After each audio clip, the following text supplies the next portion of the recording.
Philippines, United States sign deal for technical assistance on Subic, Clark, Manila, Batangas Railway. Pakinggan natin si ASEC Attorney Claire Castro. Matagumpay ang naging pakikipagtulungan ng Pilipinas sa Amerika para i-develop ang Subic, Clark, Manila, Batangas o SCMB Railway na magturugtong sa tatlong major ports ng bansa, kabilang ang Subic Bay.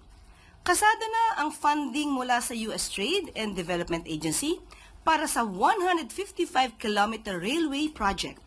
Layo ng proyekto na palakasin pa ang trade at economic development sa buong Pilipinas.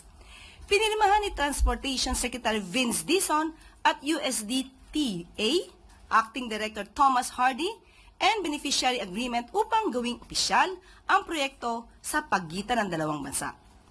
Kabilang ang legal, institutional at technical planning sa paghahanda para sa sinasabing major railway project. Nakikita magiging solusyon ang SCMB Railway sa pag-decentralize ng port activity at pagbawas sa port congestion. Di umano ay posible rin itong gamitin sa passenger transport sa hinaharap. Sana i-subscribe nyo ang aking YouTube channel, Stories of Uncle Paeng. Comment, like, and share at maraming salamat sa inyong panonood.